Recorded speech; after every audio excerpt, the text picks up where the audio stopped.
We're Mac.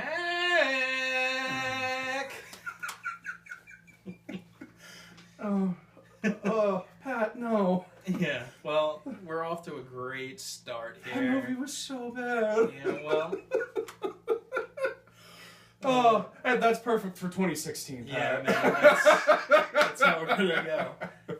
Hey, Pat Casey here. I'm along here with my roadie, Clayton Samuelson. Hey. So it's been a while since we've done one of these. Yeah, it's been a little bit. Nothing happened culturally or pop culture wise. There wasn't any big movies or anything that we missed. No, nothing happened whatsoever. Right. I just took a really long nap. Yeah, exactly. Now we're here. So we figured we wouldn't be a pop culture aficionados if we didn't do a top 10 list of the year. Everyone does them, so Top 10 things that are kind of sort of nerdy that we really liked. exactly. So that's what we're here for you guys, for all of you out there. Because we love you. Yeah, we love you, and we wanted to give you, maybe some things that you haven't seen. You probably have seen all these things, but in case. So we're going to do our top 10 lists of the year. So, Clayton, why don't you start it out with a number 10? So, my number 10 was Ghostbusters.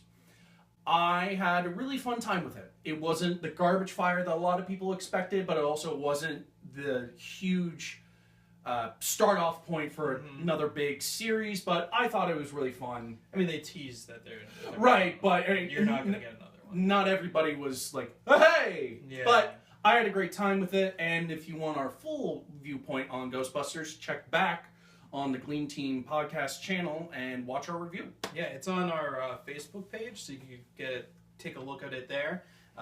You'll have our full in-depth review. Yep. But that was your number 10. Yep, so Patrick, what was your number 10? My number 10 was Luke Cage, Marvel's Netflix series. I don't think we did a full review of that. No, here. we haven't touched any of the TV series Right. yet. So Luke Cage came out, I don't know, what was that, a few months ago? October. End of September, yeah. Was a 12-episode series following Luke Cage, which is the Unbreakable Man. He is a Marvel street-level superhero in the veins of Daredevil, Jessica Jones, member of the Defenders, which is coming out next year. I'm so excited. I know. Mike Coulter plays Luke Cage. Very, very affable, very charismatic dude.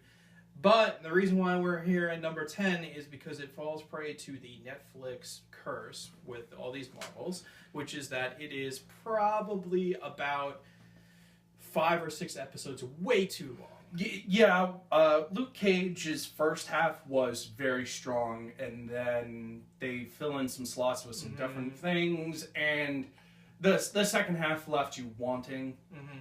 Yeah, the second half of it, they do kind of they introduce more characters that they probably shouldn't have, and they take away some characters that were very amazing and things that I've really enjoyed. So, so that's my number 10, Luke Cage. But he still is really good.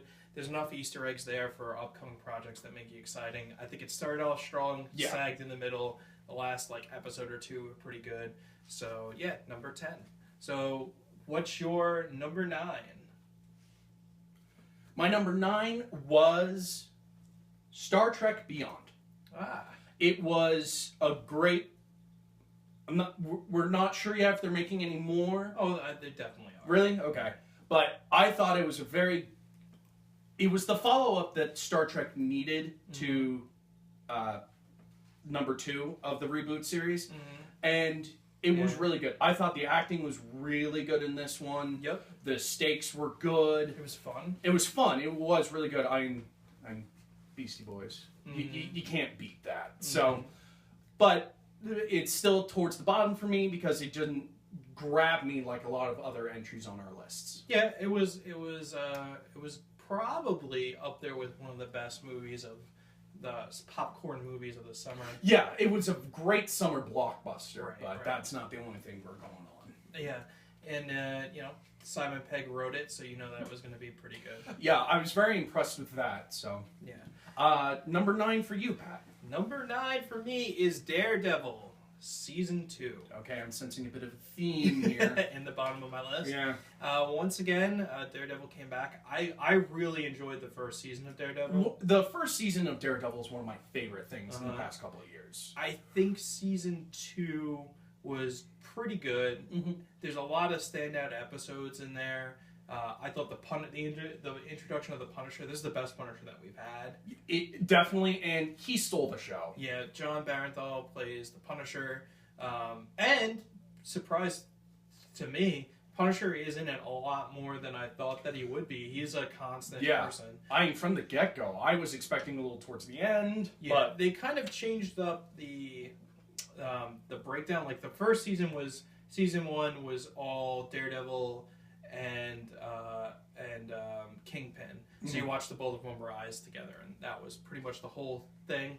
This one, they kind of they separated it into like little chunks. So like the first chunk is like Daredevil versus Punisher.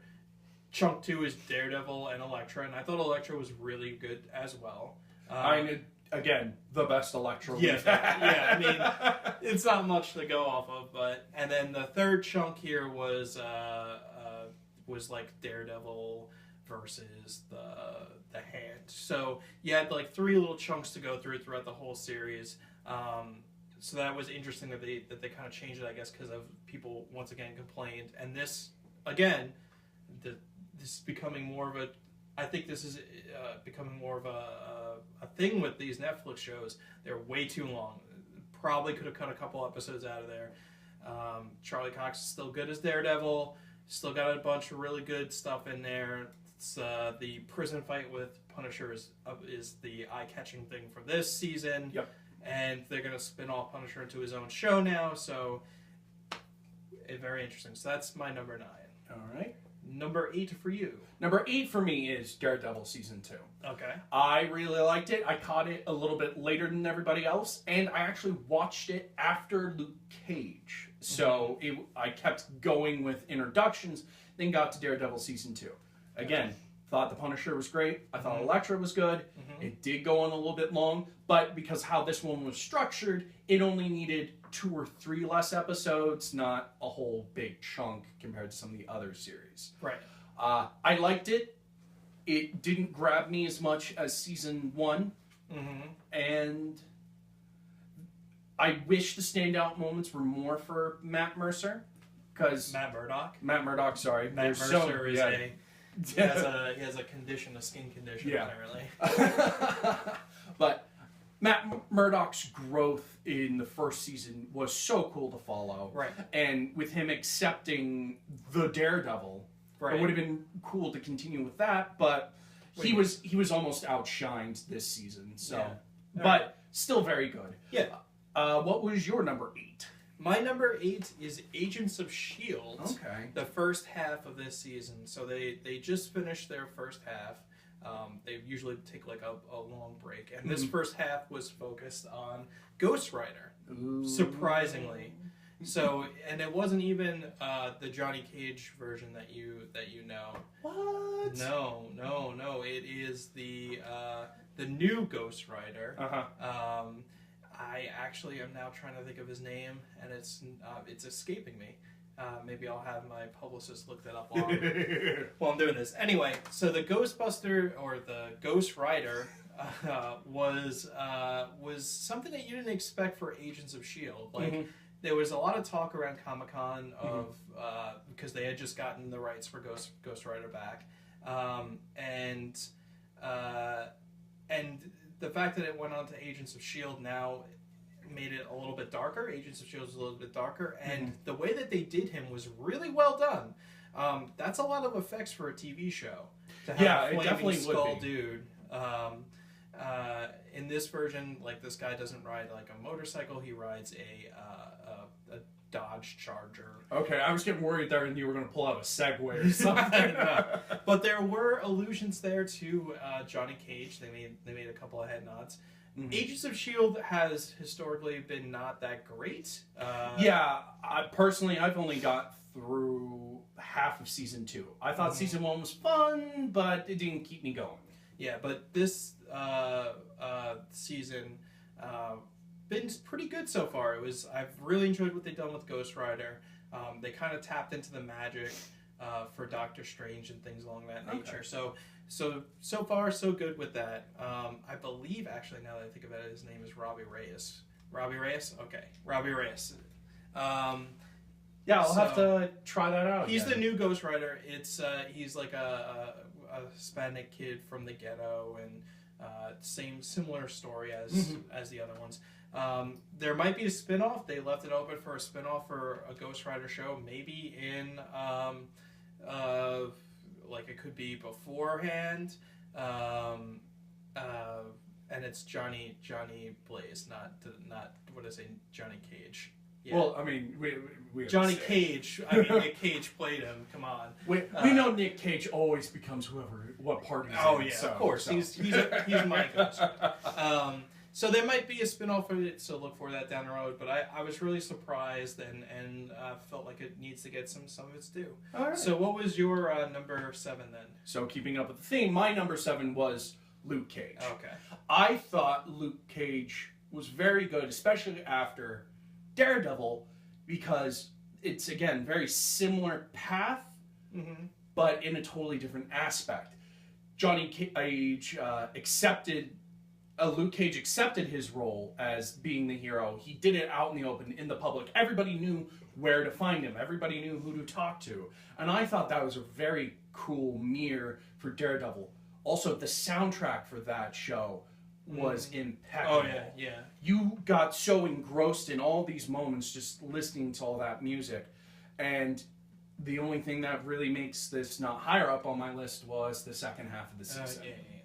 So, but reflect a lot of what Pat said earlier. I still thought it was very good, very well done. And my only personal gripe was some of the fight scenes were a little lackluster. Yeah, it's tough to do somebody that's like basically a tank. Basically a tank, not against other tanks. Yeah. I mean, there were some fun moments when, he's versus one punk, and it's like, all right, cool, you got a gun. Blech. Yeah. What are we gonna do about this? Our neighborhood still sucks, and he might be the classic Hulk situation where you have to use him as a side character. Yeah. You know what I mean? Like it might be a little too much to have him. I have a lot of hope for the Defenders, and the next series in the line is Iron Fist. Yeah. And Iron Fist is such a C-grade level superhero, but he's also one of my personal favorites. So I'm very hopeful Netflix can keep doing well, and hopefully they can learn how to not need to pad out. But that's definitely something I look forward to. So your number 7. My number 7 was Stranger Things. Okay. Not a lot to say on everything that's ever been said about Stranger Things has already been out there. So I'll just briefly state, obviously, great to have something that was like the Amblin movies of old. The John Carpenter theme for it was great. All the kids are really good. Love the mystery of it. Think it worked better as a chunk instead of padding it out, as we saw with things like Westworld. When you kind of like can super analyze things, it kind of ruins some of the fun of it.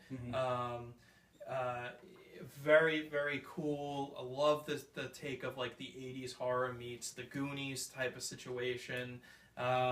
Very, very cool. Very cool. So, yeah. Obviously, everybody loved it. Yeah, I liked it too. Spoiler, Stranger Things didn't make my list. And I think that's because I'm just outside the window of the nostalgia to really get me. I mean, the kids start the show by playing D&D, so that made me super happy. Yeah. But outside of that, it doesn't have the nostalgia hook that a lot of people got from it. Still really good, but... Your number 6. My number 6 was Deadpool. Okay. Very beginning of this year, I thought it was a lot of fun. Totally redeemed whatever Deadpool screen time had happened before. Lots of fun. If you were willing to take somebody who's super into the dirty stuff, it's a great entry point to start getting into more comic booky stuff. Sure. Because on its own, it stands head and shoulders above a lot of other things, and I thought they treated the character the way it was represented in the comics. Yep. You know, Ryan Reynolds put a lot into it personally, not just monetarily, to make sure the film worked. Mm-hmm. Like, it's a Project Child, and it got what it deserved. Yeah, 100%. My number 6 was Doctor Strange. Okay. Thought it was innovative, probably one of the best looking Marvel movies that have come out. They're definitely getting on top of their game of, we can make cool looking things.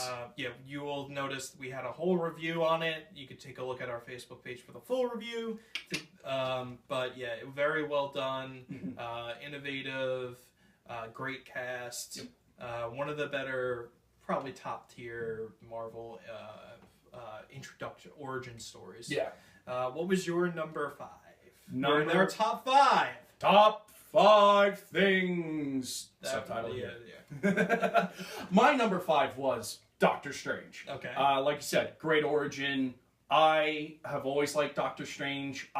For some reason, Marvel's lower tier has always got me. Mm-hmm. So to see a full-fledged movie, there have been 1 or 2 animated things. Never fun. Yeah, right. Yeah. But this, he's shoulder to shoulder with like Iron Man and Thor and all those other big Marvel productions. It's like, this is so cool. I can't wait for more. It's super psychedelic. When it gets really into the magic stuff, I had a blast with it. Yeah.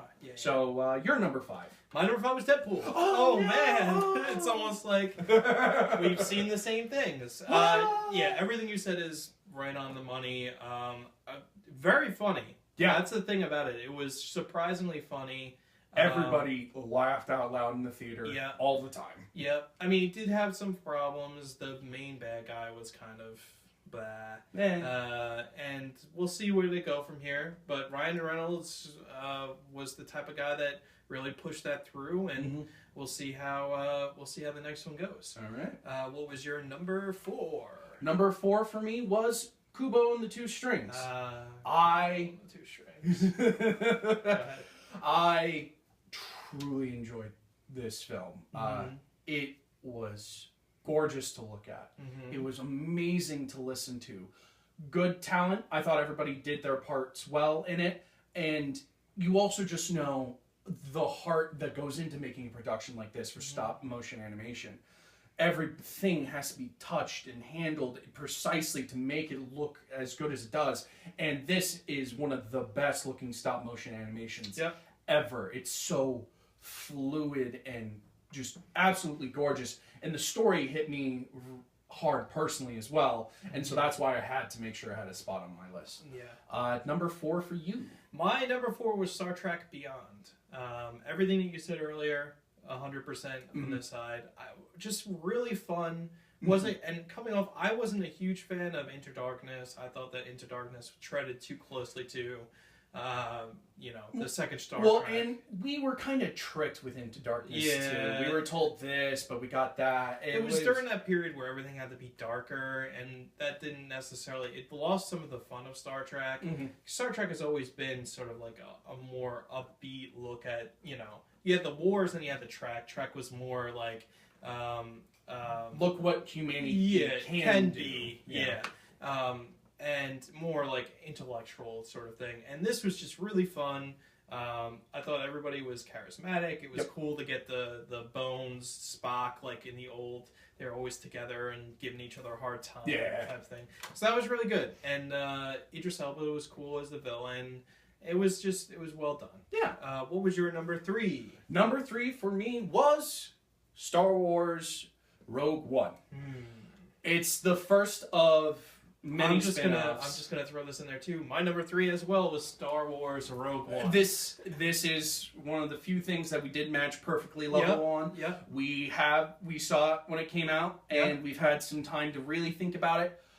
I did like it. Yes. Period.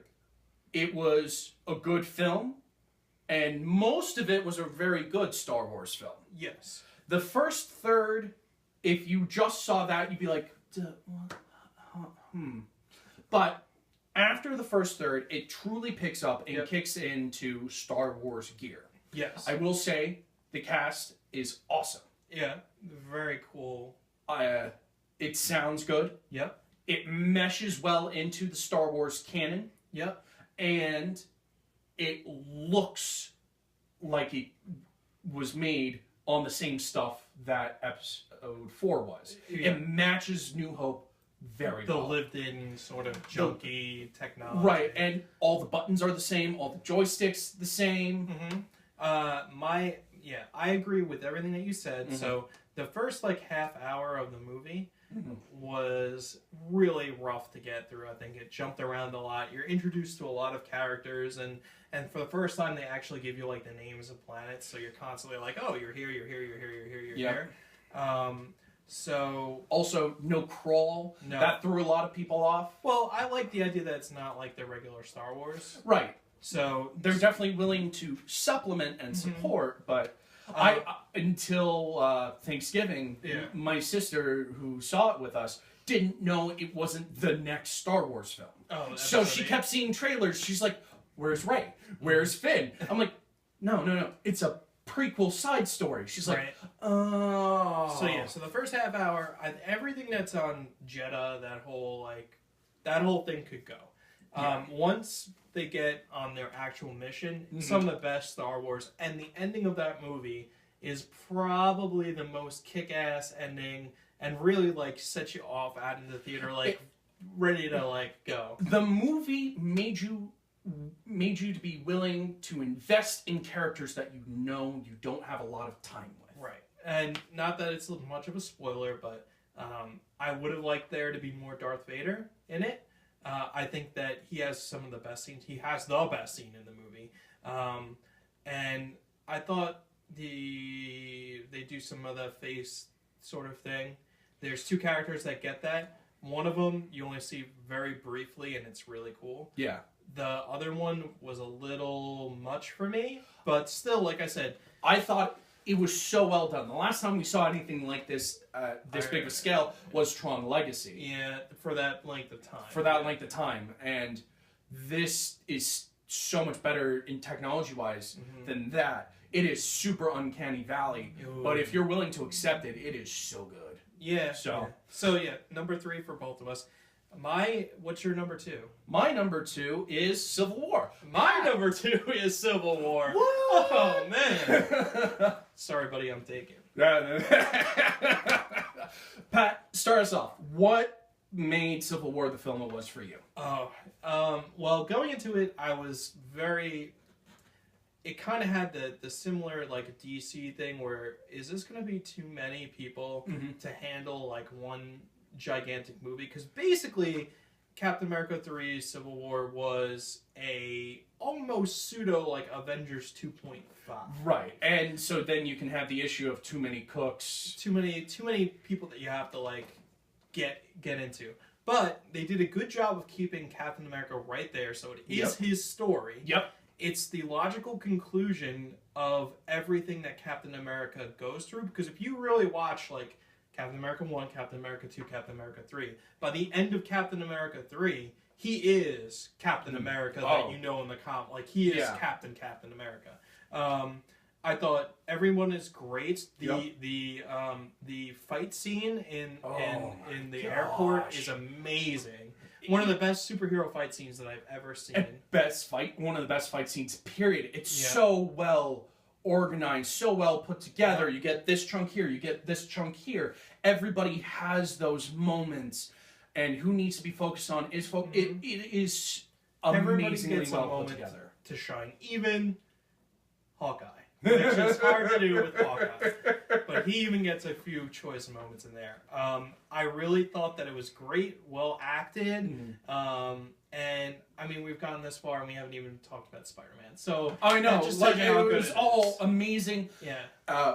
You and I early on bonded over the Civil War comic. That was one of the things that really started our friendship.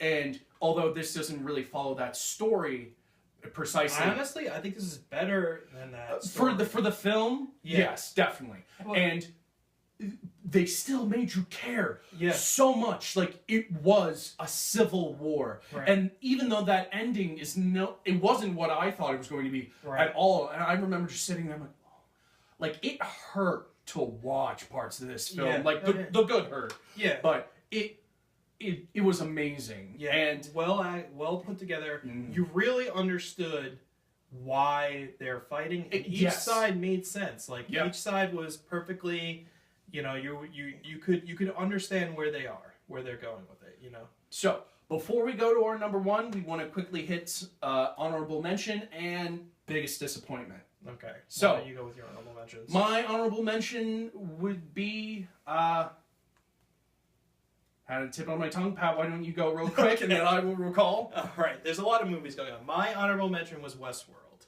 Westworld almost made the list here. Very close. Christopher Nolan, or brother Jonathan Nolan, had a great comeback, I guess you could say, because Interstellar, it was okay, but it wasn't like peak. Like, I'm a huge Nolan fan. So it was good to see something good, and the magic trick of doing something like Lost-esque, where there's a lot of mysteries in the air, and once you throw those mysteries up in the air, if you don't land them, you could look at this show as a whole as being disappointed. We all remember season 5 of Lost. So I have one episode left to go on it, but most of the mysteries I think have been already solved, and I'm looking forward to that season finale. That was part of the reason why I didn't make my list, because I hadn't seen the whole thing. Great acting across the board. I mean, when you have a scene where you have like Anthony Hopkins and Ed Harris just sitting down talking to each other, like, that's fantastic acting. You just let them go. Jeffrey Wright, amazing.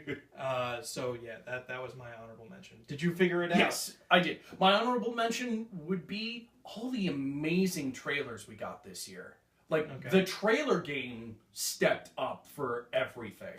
Like, the Suicide Squad trailer made you actually want to kind of go see Suicide Squad, even though we knew what that turned out to be. Yeah. But that trailer was amazing. My top trailer, though, would be the Comic-Con Wonder Woman trailer.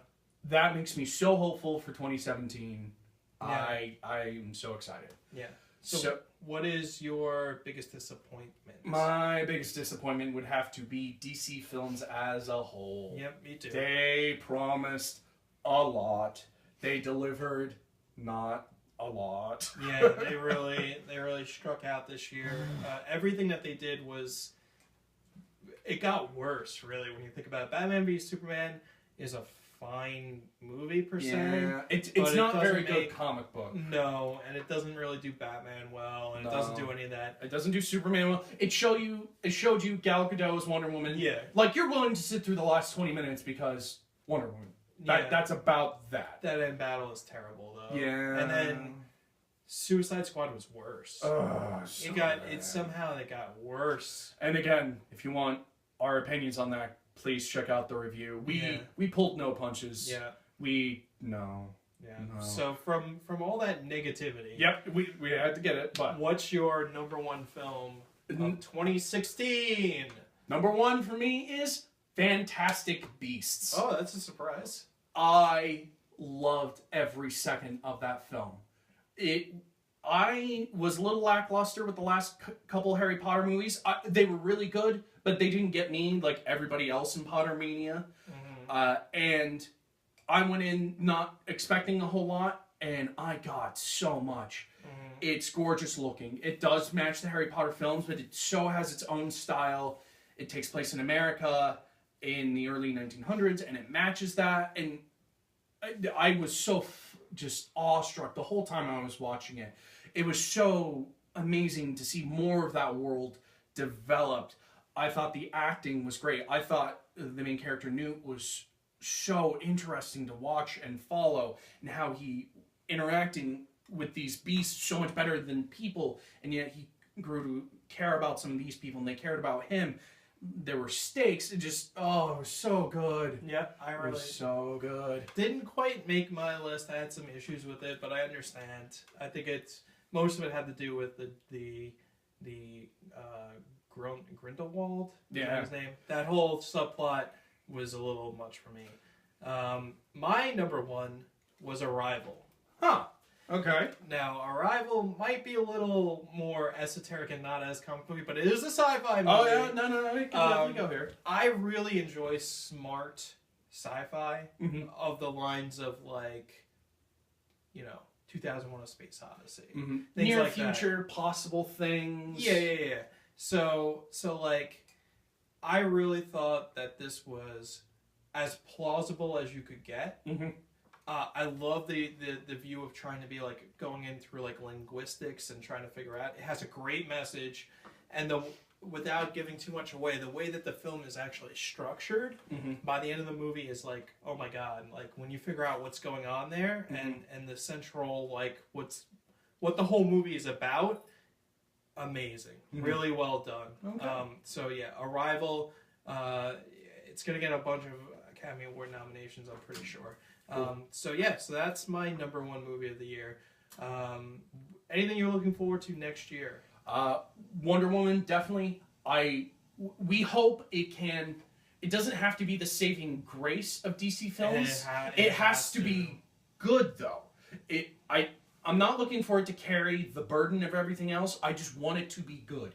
Even if everything else is as long as that one's good, I can believe a little bit more. It's going to be great to see a heroine come in. It's going to be great to see a film about a heroine directed by a woman. Like, I'm very excited for that. Yeah, it has to be real good though, because if that's 3 in a row, Yeah, 3 is the character. that puts too much pressure on Justice League. Yeah. I'm looking forward to Spider-Man: Homecoming.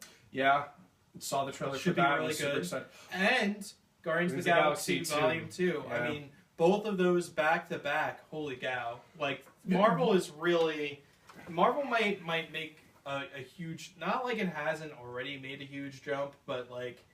You're getting both of those movies next year, and I mean, DC is really going to have to do something to step up to the plate. Those are both. I could easily see both hitting $1 billion. Yeah. Especially off of the hype of Guardians of the Galaxy 1. Yep. I didn't meet anybody that didn't like Guardians of the Guardians of the Galaxy was the movie you showed people to get them into comic book movies because of how fun it was. Yeah. So hopefully, I mean, this year was good for Marvel. It's good to have DC to have good movies. We want there to be good because it's good for everything. Yep.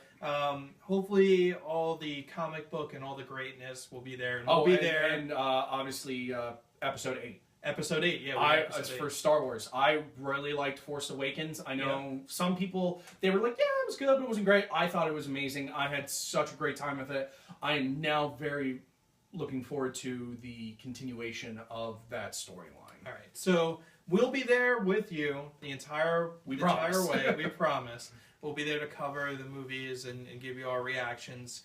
Where can they find you on the internet there, Clay? They can find me on Facebook, and I'm sad to admit I finally got a Twitter. Oh, you got a Twitter! You can find me on Twitter at Covo375. That's COVO375. Yeah, you should follow this guy. He's got a lot of good ideas out there, so make sure that you're following him. You can follow me at Gleam Team _Pats1. Gleam Team just popped out their 2016 awards that just came out, so go ahead and download that on iTunes. Everybody's a Critic has an episode out. You can like it. It's on this YouTube page. Please like this video. Comment. Tell your friends if there's a movie that you think should have made our list that didn't. If there's something you want to make sure we hit next year, let us know. Let us know. We really appreciate doing this for the 5 people that are watching. We really appreciate you taking your time out. I mean, we would probably do it to nobody because we really enjoy. I think we did do this to nobody, and then Pretty we finally much. decided, hey, let's do this for somebody. So, hope 2016 wasn't too bad for you, and hopefully 2017 just keeps getting better. Oh, I just hope to God that we have a good 2017. Have a good one, everyone. We love you guys. Have a happy new year. And we don't have a sign off. Do you have a sign off that you want to tell everybody? I'm Tyler Rick! There you go.